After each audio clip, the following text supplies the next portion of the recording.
On the first day of Christmas, Namely 90s gave to me a refrigerator bonus. Oh gosh. That was the best thing I've ever heard in my life. Welcome to Namely 90s. Wow. The podcast that takes you back to the time before smartphones, Google, and Y2K. Join your hosts as they relive the pop culture that shaped a generation and the parts that many people wish they could forget. Listen in to the conversation about how the decade defined those who spent their childhood there and how it shaped them as adults. So, turn down the grunge and dial up the internet. Let's get started. It's time for Namely 90s. That's right. You're listening to Namely 90s. My name's Andrew, and over there is Brandon. That's me. You can find us online at namely90s.com or on Twitter and Instagram at namely90s with a 90s. This show is also on YouTube every Monday at namely90s.com/YouTube. Finally, if you'd like to support the show, head on over to patreon.com/namely90s with a 90s and join one of our lovely tier levels if you want to support the show. Anyway, Brandon, why don't you tell us why today's episode is special? I feel like you should have had a lot more energy because today is the first day of our 12 Days of Christmas Specials 2021. As you may have noticed yesterday, Kayla was on to kind of kick off a pre-kickoff for our 12 Days special since it was a Monday episode. Today is Tuesday. We don't normally do Tuesday episodes. What's this? Why is this happening? From the 21st all the way through the 1st of the new year, we're going to be doing an episode every single day, just to fill that lull for you podcast listeners during that era, that season of podcasting where people kind of just like don't do it because they're with family and friends and there's holidays and snow and power outages, all those sorts of things. When everyone else is taking weeks off, exactly, we're bringing the content. We're here with more content, extra content, fun content, where we're doing specials. We're having people guests on, people from other podcasts that some new friends, some old friends, some friends that we're making currently just doing it. So listen in every day, and I'm super excited for this first day because we get to have Bianca from Please Don't Kick Me Out here to talk about Dinosaurs, the TV show from the 90s. We're going to be talking about the Refrigerator Day episode, but first, hi Bianca, how are you? Welcome. Mahalo for having me on. I'm good. You guys are what, 3 hours ahead of me, 3 hours behind you. Used to be in California, now I'm in Hawaii, but I actually had B on my show, B20 on my show. That's me. And really, we just kind of gabbed about all things nostalgia. So it was just really a perfect segue. I was stoked that you asked me. I was like, yes. I don't know why I didn't ask you all the way back in July. Like it maybe it didn't dawn on me back then, but in my head I was like, we definitely need to have you on our show. Like even the moment that you reached out I reached out. Yeah, I was it was like, Beanie Babies. You're like, sorry, those stonks are done. Like we've already had a Beanie Baby expert, and I was like, oh. you did position yourself as a Beanie Baby aficionado. So I mean, I really did. I came prepared today. I just want to just give a little. Yeah, really. I mean, when we get into Christmas, that's me showing off a Beanie Baby. We gotta. That's which was that Dobby, the Doberman? I don't even know. It's the brown bear. It doesn't matter. For your listeners who are not listening with video, you don't even know Babies. What that was. They were essentially the cryptocurrency of the 1990s. That's basically what it was. That's a good point. For those of you that want to see us visually talk about the 90s, because this is a good episode to do it, because Bianca brought photos and props and so many things to show us. You could go to namely90s.com/YouTube to get redirected to our YouTube page where you can watch this episode. Let's talk about Please Don't Kick Me Out, because you had me on, like you said, and it really hits like home to talk about imposter syndrome and Can you tell us a little bit more about that? Yeah. So I have been doing a podcast since March of 2020 when I got laid off unceremoniously, like many people across the world and or mostly the United States and or California. And I was a marketing director for a branch of Fortune 500 company. I asked my worth. They were like, ooh, there's a pandemic happening and bye. So I was a marketing director, taught my career, and my husband is in the Navy. He's been in for 16 years now and was getting ready to deploy. And, he and I talked about it, and he was just like, well, what would make you happy? And I'm thinking like, well, I've always had this kind of feeling of like everything I accomplished, like nothing's enough. Like, even being the top of my career at a very good position, I still would question myself and wonder when they'd come in my office and be like, today's the day, see ya.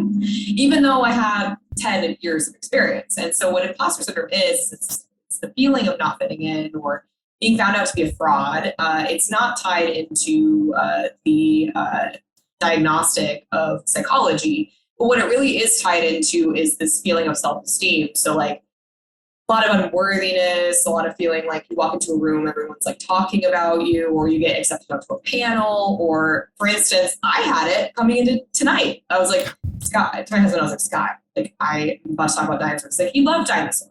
Well, so anyway, I've been doing it since March and it is called Please Don't Kick Me Out. It's available everywhere you get your podcasts and we're in season 2 now.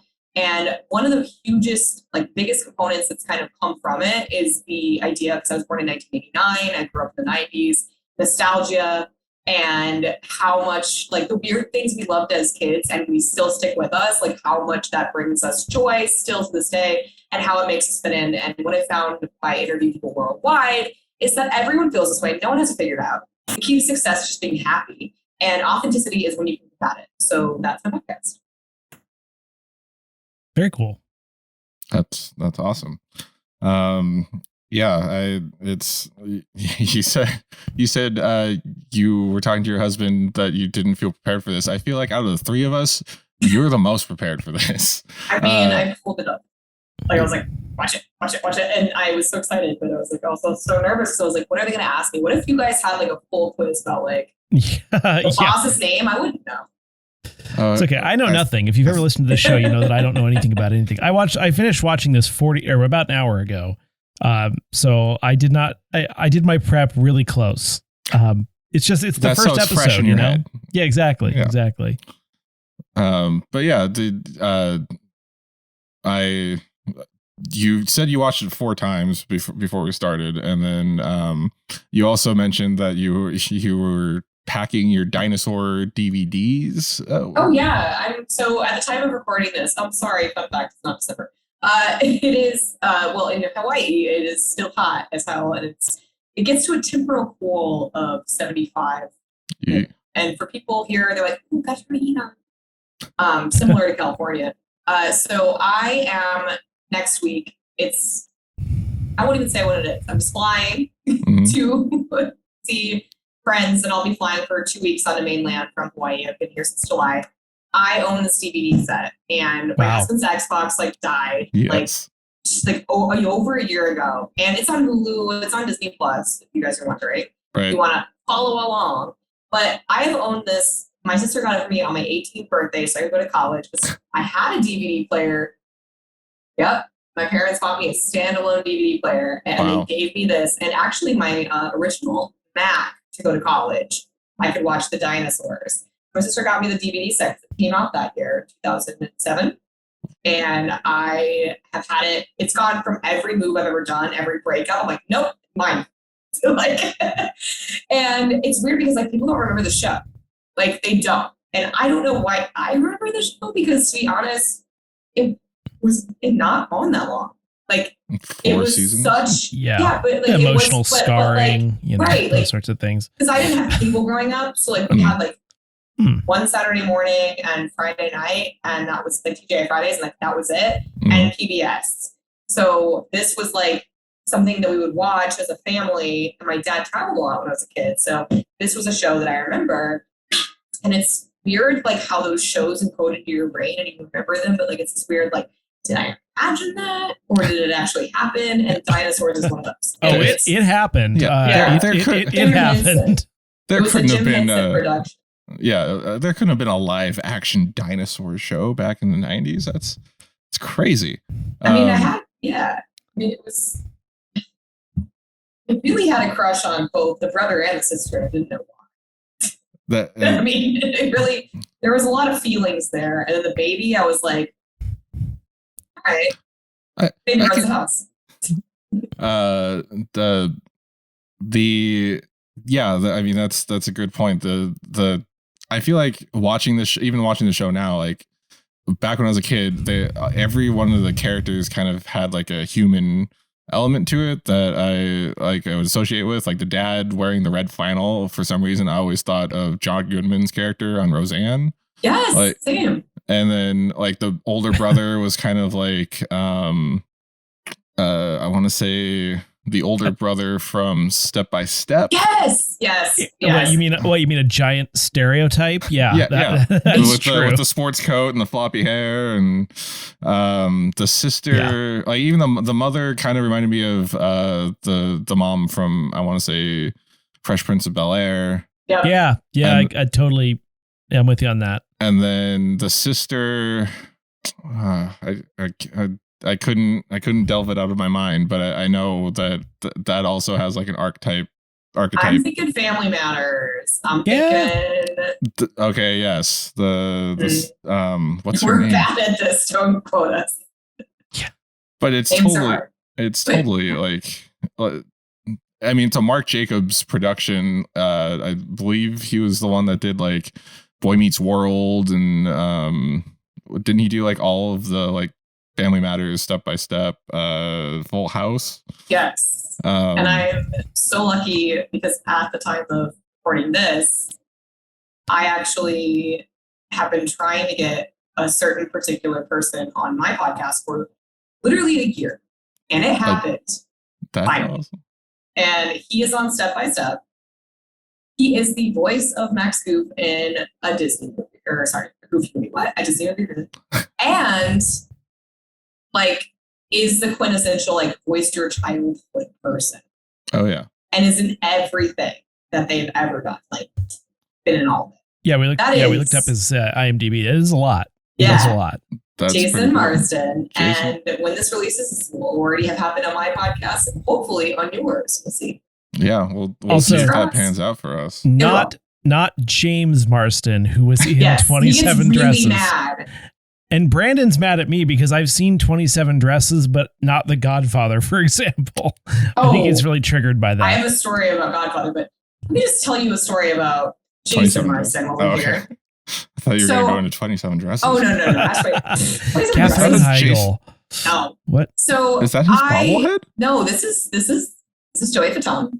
Okay. So at Pensacon, we just talked about that. I literally 2001 bobbleheads. Oh yeah. No, we just talked about Joey Fatone in his hot dog restaurant. Yeah. Oh, and his fat ones. Yes. Yeah. Okay. So sorry, we're sidetracked. My husband, when we were moving to San Diego, he was in Pensacola for like 6 weeks of schooling, and it was like be with my parents, blow my brains out, or go to Pensacola and be with my husband for like 6 weeks. And this was 2019. It's like, okay, cool. I'm just gonna like fly out there. Yeah. Right? Like boring, not boring. Nothing to do with the Panhandle of Florida, but there was Pensacon, and I saw Joey Fatone was going to be there, and this is the NSYNC Christmas album. I loved NSYNC, but really I just loved Lance Bass, which how did I know that I was the last person to find out? It was weird. Anyway, I saw that he was going to be there, and I was like, well, it's my one chance to meet one NSYNC member, right? So I go, and we're in the hall of like all of the people, and there's like a line for Jason Marsden, like it's a line, and I just blow past that line to get to Joey Fatone. No one's in Joey's line, to be honest. It was like 3 people, and I was wearing a dinosaur dress, and I was like crying, and I hugged Joey, and Scott was in the photo, and I was in the photo, and I was like crying. I told Mars this story. And it's funny because like we had a tee chuckle about it because it's like I almost met you then, not knowing what I knew, because I remember he was like doing the hook like kind of voice and stuff and whatever. But the point is that they reuse these characters multiple times. Like if you were in that genre, you were in it. So the fact that they made dinosaurs that like culminated it is interesting. So that's a weird show of the 90s. I'm excited to delve into it. Yeah, we can delve into it, or you ask me anything. You tiptoed around it. You mentioned you're non-binary, and I believe you just recently got to celebrate your first National Coming Out Day. Do you want to talk about that, or is this not the place? Well, my husband chose to take my National Coming Out Day to make a joke about being Jewish. So okay. Excellent. He's on the I other found side. out I was part Jewish. he's half Jewish, and but really for me, I was like I've kind of mentioned, like last to find out lots of things about myself, like ADHD, depression, queer, like non-binary, because I was like, I just feel more comfortable when I dress up like Guy Fieri, or I just feel more comfortable if I'm in Powerline cosplay. Prince really speaks to me. Why does Rosie O'Donnell make so much sense to my brain? Because I had like the Rosie O'Donnell doll. I wanted to be Rosie. Like I was like all about it. You have a gun case full of koosh balls. Oh yeah, for You sure. just talk like, about Tommy, flavor. can You just hear me? talk Like, about Flavor Town all the time. Right. And my husband and I, we got married. Well, we've been married for 4 years as of yesterday. But then when we celebrated, thank you, we got married by an Elvis because that Awesome. was my dream wedding. I was like, let's get married by Elvis. First date, I like threw it all on the table. I'm like, this is me, because I was so done with dating when I met him, and he was like looking to find his person, and then into the chat, me, which anyone who had ever met me before that was like, you're hot. And I was like, I know. And also I don't care. So bye. And so with him, he was like, I want to change nothing about this except for your last name, which can seem kind of patriarchal, but for me, I had no qualms about it because whatever. And we've been married for 4 years. And I told him my first date, I was like, my dream wedding is Elvis. And he was like, okay. And then I was like, I don't want kids, because I just never thought for that for myself. It's like, sweet. I didn't even know that was an option. And then we've been together ever since, almost 5 years dating and 4 years married. And the Elvis thing, like when we like chose to get married, like to celebrate with friends and family on the day that we first started dating, which is February 10th. So we chose a hotel, and the only reason we chose the hotel we chose was, one, there was an In-N-Out, and he's from California, and two, Guy Fieri has Guy Fieri's like bar restaurant thing there with trash can nachos, and I was like, that's hilarious, and we might as well go there. Fun fact, been cast onto a Guy Fieri show, but I turned it down. Ooh. What? Like my friend to come to my wedding brought a Guy Fieri signed frying pan. Like I think he's a meme of a man. Yes. I think he's hilarious. I'm a huge Guy Fieri fan. I love him. I watched that season of Food Network Star. It was the first season. I don't know. I don't remember which season it was, but I watched that. I watch Triple D all the time. Same with us. And now that Bobby Flay is leaving the network, he's like their flagship guy, So I have no qualms with him. He's a nice man. But I did turn it down because I was like, this is the heaviest I've ever been.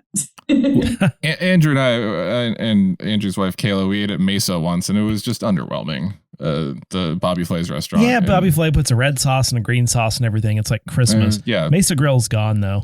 Oh, is it? I didn't check when I was there. But okay, so we're derailed. The was it a Vegas hotel, or was it just a random hotel with an In-N-Out? It was the Link, and they used to have like full vinyls of Guy Fieri like everywhere. Amazing. And then when we were getting breakfast the day after we got quote unquote married, we're sitting there and we ordered the trash can nachos and like drinks because we're gonna go drink up and down the strip because we had one more day. And the lady's like, "Oh my God, you're not gonna believe it! Like he was in here last night with his son Hunter." And we're like, "Oh," and then she's like, "I'm gonna call him," and then like he never showed up. So that's too bad. But it's fine, Guy. One day I'll meet you. I'll probably laugh in your face. But I also, we've got like I've got like the little votive candle and everything. And it used to be people, but that actually lends into what I'm doing now because there's not a lot of ordained ministers on the island, and so because I think it's funny, would just dress like when my husband was deployed, just dress up in Guy Fieri cosplay and sing him like married sex, people? like, yeah, I'd be like, no, Call it like before this would happen, I'd be like, oh yeah, like make sure no one's in your sex face. And then I'd be like, here you go. It's like the Church of Nachos or something. That's what you can call Well, your business. I don't want to be sued. So it's like, Oh, true. right. Yes. So I'm like, I can't say flavor weddings, like tasty. I don't even know. We'll see. But there's not many ordained and not many that are like non-religious. I'm just like, I'll just make something up. So we'll see. That's That's awesome. too funny. I have to one thing before we get into this. yes. I have to compliment the name of your dog because I'm assuming he's named after Anthony Bourdain or just He is. a great person, great creator, etc. R.I.P. And I've never heard of a dog named that, and I've seen thousands and thousands of dogs. So I have to applaud your originality. Oh, thank you. Anthony Bourdain is someone my husband and I both care about a lot here. I think I the screen, but we have matching sweaters. But this is Bourdain. He is a Cavalier King Charles Spaniel. He is 1.5 years old, and he's so mad I lifted him out of his bed. He's like, Mom, what the F is happening? But he, we originally thought we were going to get a Corgi and name it that, but I was like, no, we're going to get Cavalier. I chose. Very cool. Nice dog. He's from California. Yep. So you said you had James Marsden on. Jason. See, you're doing the same thing as I Wow. did. Dang it! Wow. He's never He talked all about 27 dresses. And That's now all he's he talked not. about. Now he's not coming on. No, it's fine. Is your ultimate goal in Please Don't Kick Me Out to have Guy Fieri on as a guest? Oh, I never even thought that I could have Guy Fieri on my show. Guy Fieri, I never thought in a million years. Imagine how he must feel. I mean, he was just a guy, and then he won a competition, and now he's like the face of a network. I mean, could you imagine? I also feel like I would have won the show I got cast onto, which was Guy's big project. And then, because like none of the shows that won got launched, and I would have won because I got literally instantly casted because it was Pizza Your City, and I was like, "Here's my concept." I was day drunk. Here's my concept. I'm gonna eat pizza everywhere and be like, "Tell me where your pizza's bad and good, and I'll just eat it." And that was like Dream gold job. for them. They're like, "Boop, yeah, sure." And I turned it down because I got a job at a company, and I was like, "Your per diem is so tiny, and this is the job." So. I don't regret it though, because it's led me to where I am. So now I get to talk to you two. And we're happy to have you. And what a privilege that is, What a I'm sure, for privilege. you. What a life. So I meant to ask, like, so you have like a wide range of people on as guests, not just like other podcast hosts. Like you've had drag queens and what else have I seen? My brain's failing me because I'm also trying to renew my Zoom thing so we can. I love that it was like without breaking. Your billing is going away. Good night. Yeah. Are we still recording? Yeah. Head on over to Okay. patreon.com/namely90s to pay to extend this session. Worst Thank you. case, I don't know if I like. I completely forgot to do that. Yeah, if but you give me permission, I can do it on mine too. no, I got it. The meeting now has unlimited minutes. Hey. Unlimited minutes. What are we buying long distance in the 1990s? Oh my gosh, right? Just put your calling card information in. We're saying Yeah. words that people who are like that were born in 2000 have no idea what we're talking about. If you'd like to place a call, please hang up and dial again. But yeah, I remember, I think there was a drag queen like within a few episodes of me. I'm like, I feel like completely outclassed by the interesting people that you have on your show. So I was having imposter syndrome about being on a show about imposter syndrome. That's fair. But everyone's interesting, I think. I mean, It's like, maybe am it's just like my neurodivergent brain that's like not normal. What is normal, you know? I think normal's boring. So Yeah. I think that's why we click, and that's why I'm happy to have you as a guest. Should we move on to talking about dinosaurs? Because we touched on it a little bit. Bianca, you're a small fan of the show. Huge fan. I don't know any of the names, but I know the show and I have the DVD. The Sinclairs and Baby Sinclair. That's all I remember. When you go like this, it's oh my gosh. I'm just gonna be really upfront. I don't like anything, and this is no exception. Just saying. It's true. He doesn't like things, especially things that other people like.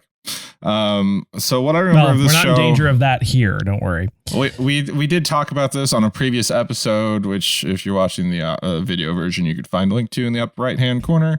And that's my way of saying I have no idea which number it is because I forgot to do the research on our own show. But I remember. So Dinosaurs is an American family sitcom television series that aired on ABC from April 1991 to October 1994. Reruns were shown on the Disney Channel. It's about a family of anthropomorphic dinosaurs called the Sinclairs. As Bianca said, it was done by Jim Henson's puppetry team. Michael Jacobs was the producer. Oh, I remember he was Sabrina the Teenage Witch. That I'm pretty sure that was him. And in association with Walt Disney Television and Buena Vista International Incorporated. It's set in 60 million BC, 60 million and 3 BC in Pangaea. And I have names. Earl Sinclair is the father, Fran Sinclair is the mother, and then they have 3 children, Robbie the son, daughter Charlene, and baby Sinclair. And then Fran's mother, Ethel, who is the elderly dinosaur in the group dynamic. And yeah, it's just like any other 90s sitcom about a family and their day-to-day lives. Except they were dinosaurs that were somehow humanoid dinosaurs back in the day. Refrigerators, which is very relevant. Yes. We watched the episode Refrigerator Day, which is their version of Christmas, because while they're able to have human things like hot toddies, they didn't end up adopting any of human theology for the show, which makes sense. I usually don't mind offending Christians because it's fine, but it's punching up. It was a little. I mean, it was almost even a little offensive, even given that. I was like, "Wow, this is like the worst possible interpretation of this holiday. Even worse than the one from Xena from last year, the Xena Warrior Princess one, a Solstice Carol from last year. Yeah. It was bad. This was not good. I mean, if you really, I guess what you're trying to say is if you really think about it, they're equating Christmas to a reliance on eating out of a refrigerator and not moving. But you could have many takes on it. Let's just start from the beginning, because that's how we roll on this. Well, I've got something already right off the bat. And this is not going to sound like me because this is not something I normally say, but this show actually, I feel, would have been improved by a laugh track, because then I would have known if I was supposed to laugh. Wow, you're going hard already. I'm just saying. Well, to be fair, like every show now has a laugh track. I mean, The Big Bang Theory is just like 22 minutes of laugh track, and I feel like a little like light laugh track would have helped this show. I would rather watch Dinosaurs over The Big Bang Theory, though. And I actually think I agree with that. Not for nostalgia reasons. I think it was better quality. I think it's a better quality show. That's fair. Like I said, I enjoyed this as a kid. I like watching the intro. I forgot about the intro where it's like you see Earl kind of just stomping through the forest and you're like, oh, it's a dinosaur. And then it turns into like bum, bum, bum, bum, bum, bum, kind of like the Bulk and Skull theme from the Power Rangers. And, a bunch of like shots of the family sitcom style and the horns. I was like, it took me back. So I was ready for it. Then they start into the episode and they're talking about Refrigerator Day, and suddenly a mold pie comes out of the fridge. Ugh. Well, yeah. And that was disgusting. So they kind of explain the whole concept of Refrigerator Day as their winter holiday. The fridge is what evolved dinosaurs to their current state where they don't have to be hunter-gatherer dinosaurs, and they can live in houses and celebrate a commercial holiday surrounding refrigerators, which then it kind of devolved into, yes, it did. The Earl was talking about his Christmas bonus, and then the kids are like, "Oh, did you buy us presents already?" And it reminded me of Christmas Vacation. Yeah, I was going to say that. Take it away if you'd like. I felt like it was like when he was like, "I put the down payment on the pool," and you're like, "Oh no." Yeah, you could just see it. You could see it coming from a mile away. Then his wife was like, "If the religious aspect of the holiday is you should fast for 2 days prior to Refrigerator Day because you have a big feast and you're fasting." That's somehow the religious side. And at work, his coworker / best friend, who I have no idea who that was. He seems to be the only. He's like the Teddy of Bob's Burgers. Like he's the only like single man, and it's like, oh man, I wish I could have that life. Right? Like, oh, you're eating the sandwich. Yeah. So is he like Teddy, where he kind of covets Earl's wife? Like Teddy likes Linda a little bit? I mean, possibly. I don't think I've ever seen him go into the house, but who knows? It's possible that he's stuck to that set in that position. I don't recall him moving around much. I mean, just to be honest, like some of her character traits are not the most appealing. Like the fact that every time she opens her mouth, it's like some kind of sanctimonious, self-righteous speech. Did you notice that? It was the holiday though. Like someone has to take that role in the episode.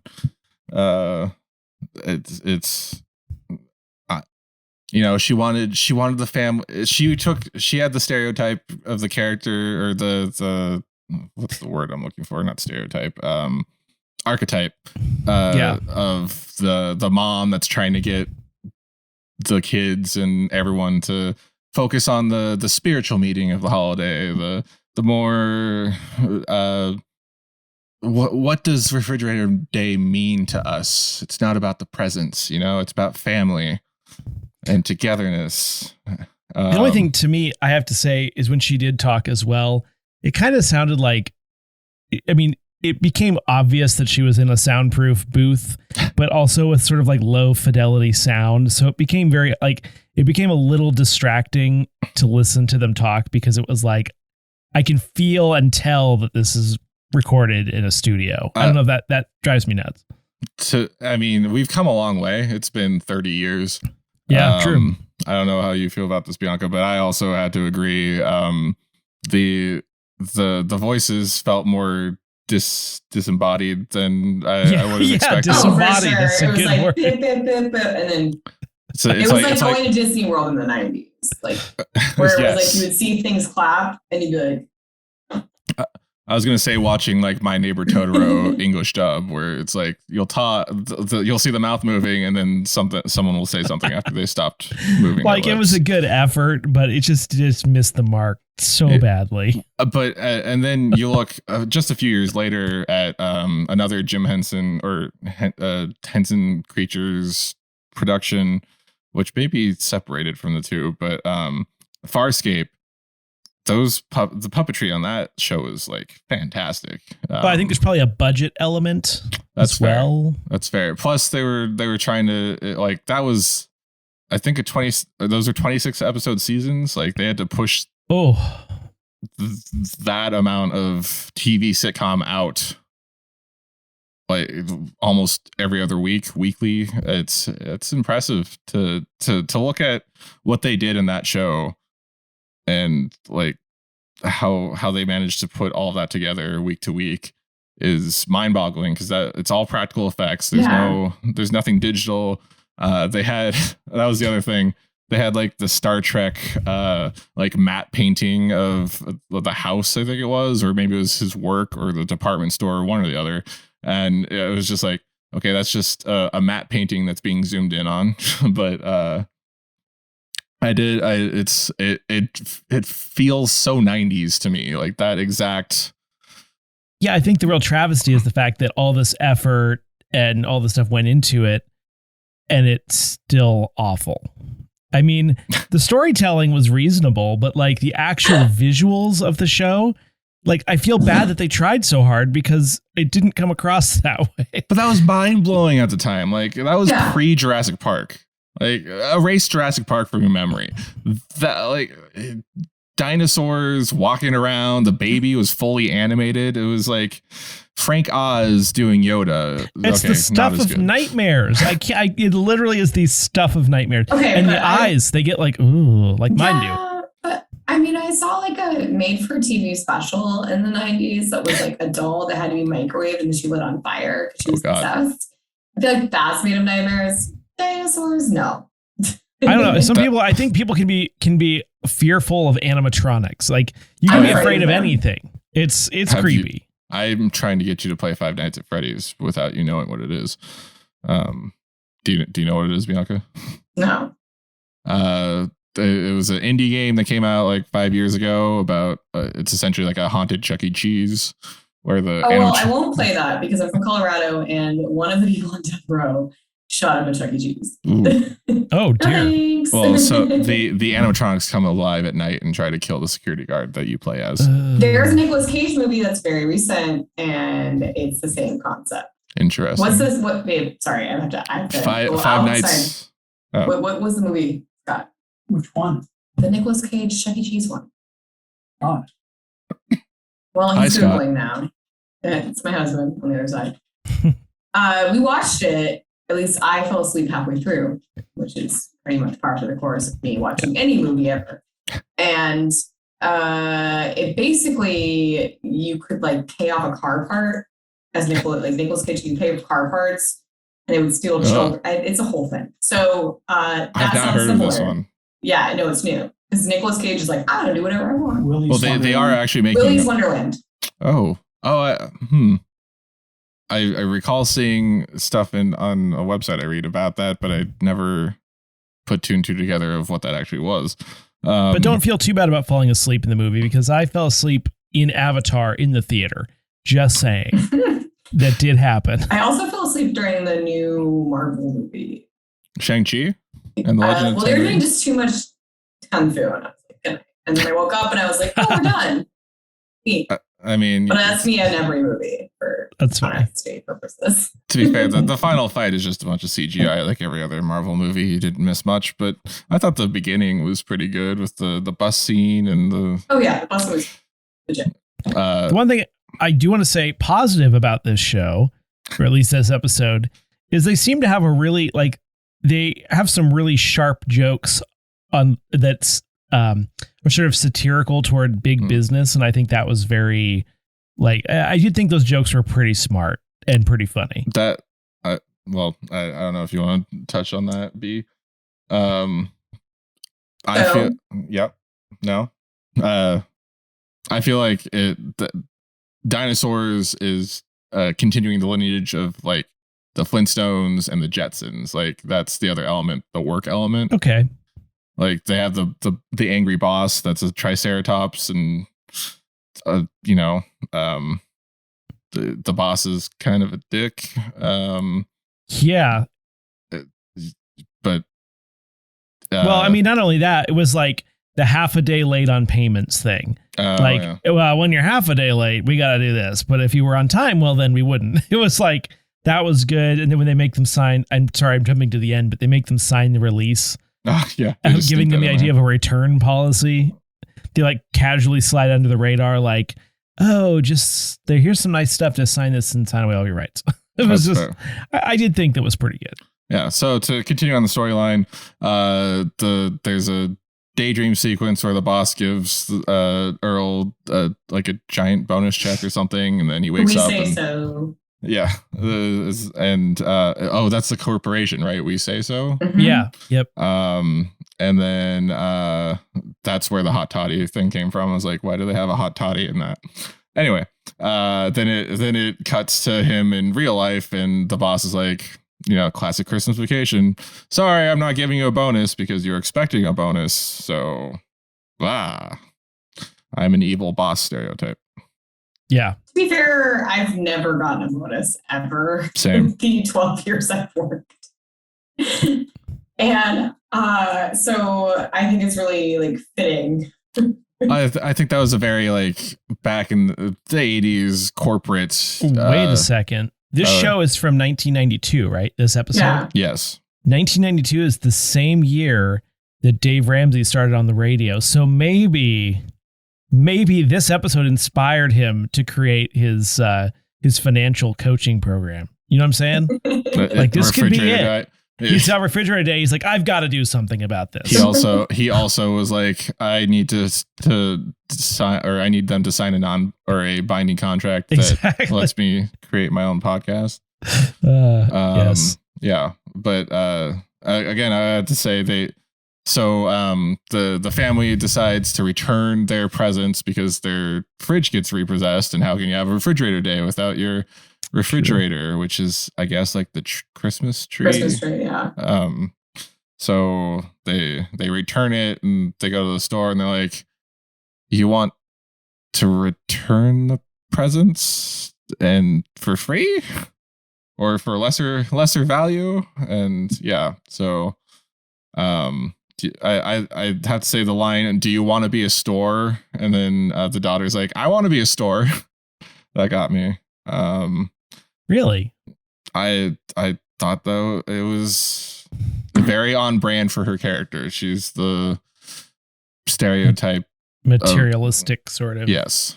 Yeah. And then so they, with the money that they managed to get from the department store, they get like a styrofoam cooler. I did actually find that funny. And the dad comes home, and he's like, I'm going to go to the garage to hang myself, which weird joke for the 90s. Yeah. No, I feel like I like the dark humor. Listen, I feel like fat shaming, which was in this episode, and suicide jokes are 90s things. That's true. They mentioned that he was fat. I don't know if it was shaming him, but and that addressed a really important question for me, which is he fat, or is it just the type of dinosaur he is? And then later they called him fat. So I was like, okay, good. Well, I think like the elderly woman little dinosaur called him fat. A little column A, a little column B. Yeah. But no, I feel like a suicide joke is a 90s thing, but maybe I'm off base. No. Also, they made jokes about like queerness, right? Like, so like, it was like, oh, well, yeah, like in the Friends and other episodes. Yeah. No, that was, so not in this not in the episode. Yeah. I was surprised there wasn't a homophobic joke. Yeah, seriously. Well, two men like trying to like get the presents back, maybe. Right. I was very surprised. Yeah, because that is a 90s staple for some reason. Even I think into the early 2000s. But the next episode, just so you know, that's listed is about sexual harassment. I'm sure that one is just littered with politically incorrect and offensive things. I don't know if you're being sarcastic or not. No, I'm being serious. I'm sure it was awful. No, I meant the subject of the show. Oh. And then as Junior. So the dad wanted the baby to hit him with the frying pan. I totally forgot that was a thing that the baby did until that moment. And then to rob me of it, it was of the one episode that I'm watching. It hurt me deep down. I forgot. Violence was also a big thing in the 90s and yes. everything. So, especially a baby beating up a father figure. And then I have the quote, build a box that is cold. Oh, they do the traditional Refrigerator Day play at the end to kind of lift the spirits, I guess was their plan, or it was just tradition. It was tradition, I think. Yeah. And gods, they're I don't know if they specifically said God, but a voice from the heavens said, build a box that is cold inside to the dinosaurs, the early dinosaurs. And so I was just like, according to their religious beliefs, a superior being spoke to them to make a refrigerator. Like, that's was that some sort of social commentary? I just thought that was No, it's directly from the Old Testament. that. You know that? It's the 11th commandment. Yeah. I was just like, okay. And then as they're constructing the refrigerator, if you're building a refrigerator with an electrical cable, how do you discover what it is after wanting to throw it into a lake? That was the joke. They're like, we're gonna throw it into a lake to make it cold, and then the daughter's like, no, there's an electrical cable. I like how the thing that it makes them more evolved is the refrigerator, not the invention of electricity. I just say. But and then they finish it with "Oh come all you dinosaurs," which I thought the lyrics were kind of clever. yeah, it was a fun. And then Baby Sinclair had "God bless us everyone," which It's just so many weirds. so many references that didn't make sense. I mean, they were they not wearing pilgrim outfits during? They were. They were. So it was like, was it Thanksgiving or was it Christmas? Who knows? I feel like with these holiday specials, they're not always well thought out. They're just like, let's just add this element and that element, and we'll just kind of make it work, you know? I honestly thought when they were returning the fridge that it was another dream sequence, like earlier, with a fake out dream sequence. I think you can only do one fake out dream sequence an episode, otherwise it becomes a bit obnoxious. That's fair. So yeah, and then the retailer somehow gets the bonus check to Earl, which I realize he works for the refrigerator company, right? Is that Yeah, he does. Are they all owned by the same? Yeah. Conglomeration. Yeah. Okay. But the thing is, for something to be repossessed, wouldn't it mean that it was secured debt? And I feel like nowadays, if you default on a credit card, they just send you to collections. They don't actually come and take the items that you bought on the credit card, which is like a common TV misconception. No. They always show them coming to the house and taking their crap away. Isn't there literally? Because I've seen Repo Man. Yeah, I was about to say. And Repo Man took away Michael Jackson's car. Like, I thought he was Michael Jackson. Well, things that are secured debts that have titles to them and whatnot, but that's true. Unsecured debt specifically is debt that you don't have any asset tied to. So I feel like on TV when they go empty the house out, that's a little bit, unless you like rent the furniture from the Rent-A-Center or something, you know. Well, I feel like the fridge was is the equivalent of having a car in could be that, you know, 30-month lease on your brand new top of the line refrigerator. Yeah, exactly. Yeah. So any thoughts on Refrigerator Day? Anything I missed? Anything you wanted to add? Bianca? I liked it, but I also felt weird about it because I was like, oh, I remember this episode as a kid, and I didn't know it was a holiday episode until I like looked at the name and then watched it and I was like, huh. Yeah. Like, I don't think it hit me until the play when Junior or Robbie was like, I don't know. He had some part where I think he was trying to throw the fridge into the lake to make it cold. And I was like, oh, I do remember this episode because I went through the entire episode thinking I might not have seen this when I was younger, but I definitely have seen it at this point twice now, at least. Yeah. I wouldn't suggest it as a holiday episode. No. It's not even, I wouldn't even suggest it as a Thanksgiving episode. They kind of phoned it in. They're like, what could we eat? The fridge. Yeah. Did you hear that? Fridge. Yeah. But I mean, it made sense, but it was like, let's just take like a little bit from here and then here and then here and here. But make 90s consumerism feel like shit. It ends on like the classic Merry Christmas from whatever TV show card too. Merry Christmas. Except it Merry says happy Fridge Day. Yeah, happy Refrigerator Day, I believe it said. Like finishing Disney, like that's like finishing It's a Small World, where it's like hope you had a great time. Wishes from Disneyland. You're like, goodbye. Thank you. I'm aware gag I'm me in with a Disneyland. spoon. Yeah. Thank you. Yeah. I'll send Yuck. a card from the World's Fair. Yeah. I did not actually travel around the world in your 5-minute boat ride. Oh, 5? Questionable 20. Is it more? Oh, yeah. Oh wow. I need to go back to Disneyland. So is that might be it for this holiday edition of Namely 90s then? I would just say, I want to finalize by saying watching this cements all of my previous feelings about the show. I would say Never again. Watch a different episode of Dinosaurs if you are interested This in one watching. snoozed me. I was like, The ones that center around Robbie and his sister usually are better. But I guess I wish it was the storyline that was the problem. I really wish that it was. Well, you were terrified as a child. Remember, we'll be having a new episode drop every day from now until New Year's Day. Thank you to Bianca Woolwick. Yes, Please thank Don't you. Kick Me Out podcast for coming on. Why don't you let our listeners know where to find you? yeah, you can find me on social media, or you can find me at pleasedon'tkickmeout.com. You can reach out to me there, on Instagram, please don't kick me out, or on Facebook, PDKMO Podcast, everywhere you get pods, every Monday at 9 a.m. Hawaii, which is who cares? Whatever. Type it into Google. Type it into Google. But thank you guys for having me. Appreciate it. And Absolutely. dinosaurs, interesting.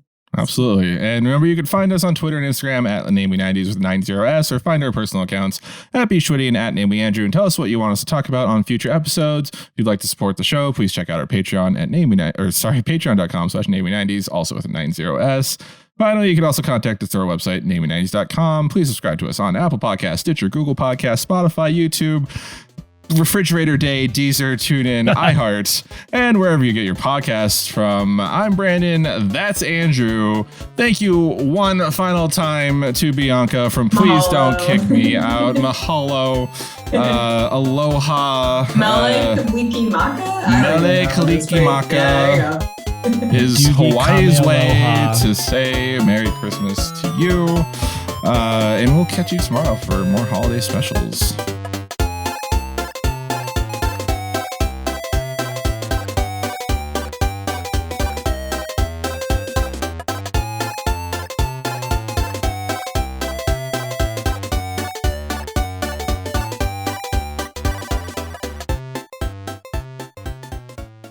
All right. Peace out, my friends.